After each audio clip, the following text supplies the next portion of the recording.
Well, tensions are escalating today in several cities as protests against immigration and customs enforcement ramp up. President Donald Trump deploying the National Guard to California after protests there turned violent over the weekend. In our big story today, we're going to talk about the latest immigration numbers. We also take a look at the protests happening across the nation, including ones in southern Ohio, plus what local jails are doing to help ICE agents detain immigrants. The latest on the U.S. immigration is our big story today. Well, demonstrators and authorities clashing this weekend after immigration raids in California. President Donald Trump deploying hundreds of National Guard troops in Los Angeles amid days of unrest without the state's request or consent. Now California's governor is threatening to sue the Trump administration. Michael Yoshida is in L.A. with the latest. Protests rocked the Los Angeles area over the weekend in response to the Trump administration's immigration crackdown. Dozens of people have been arrested as law enforcement says the protests have turned violent. Vehicles were set on fire and law enforcement used flashbangs and tear gas to break up the crowds. Last night was probably one of the most volatile nights that we had in the city of Los Angeles. President Donald Trump deploying hundreds of National Guard troops, which he said was to protect federal personnel and property, despite no calls for them from California Governor Gavin Newsom and Los Angeles Mayor Karen Bass. What was the reason that the president had to take the power from the governor and federalize the National Guard? Newsom is now threatening to sue the Trump administration over the move. Authorities have declared all of downtown Los Angeles an unlawful assembly area. President Trump addressing the unrest from outside the White House. The people that are causing the problem are professional agitators, they're insurrectionists, they're bad people, they should be in jail. The National Guard is staging in at least 3 locations across L.A., including the Metropolitan Detention Center, where Democratic Congresswoman Maxine Waters was denied entry Sunday. I need to get in. They said, we're not letting anybody in, and slam the door. And so I didn't have an opportunity to talk with anybody. In Los Angeles, I'm Michael Yoshida. All right, well, those protests have triggered other protests across the country. In Chicago today, immigrant rights leaders spoke out against President Trump's immigration policies. The groups say they're ready to fight back against what they describe as attacks on their communities.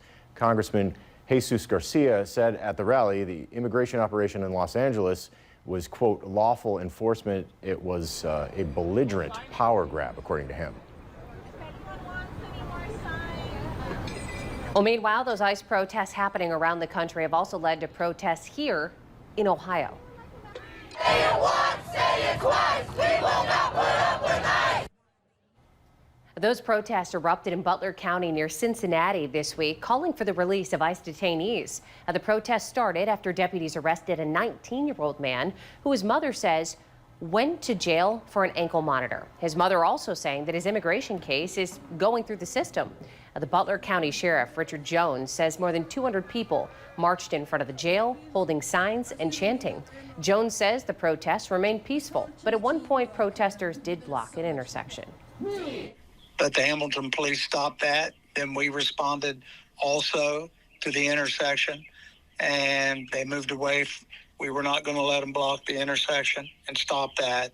And then they moved on somewhere else. But no, they can protest. It's the American way. But if you do anything of violence, you'll be arrested.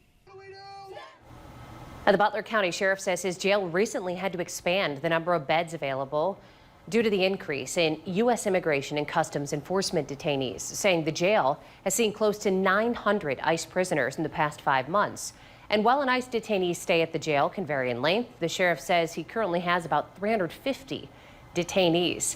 Now, despite the protests, the sheriff says he has no plans to change, and he's focused on getting undocumented immigrants committed crimes back to where they came from.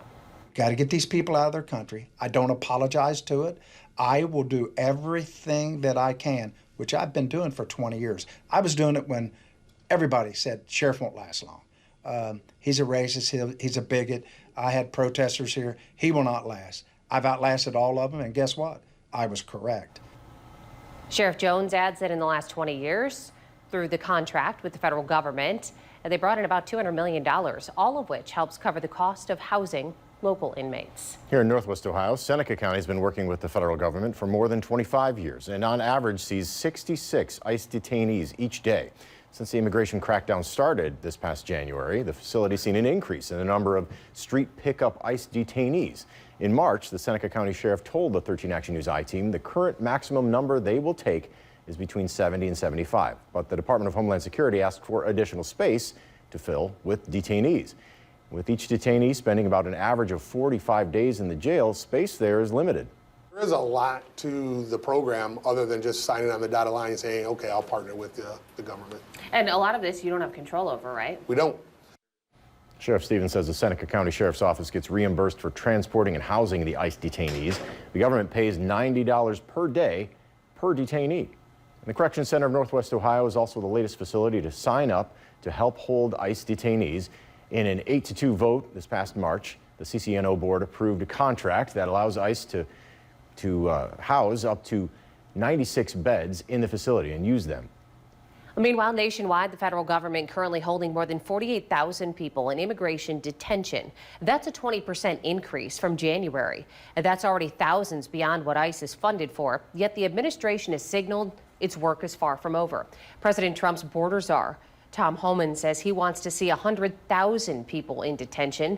And the Homeland Security Secretary, Kristi Noem, recently confirmed the administration doubled the arrest quotas that immigration officers must meet from 1,800 to 3,000 each day. And with that demand, the government is intensifying its hunt for more space. We'll continue to cover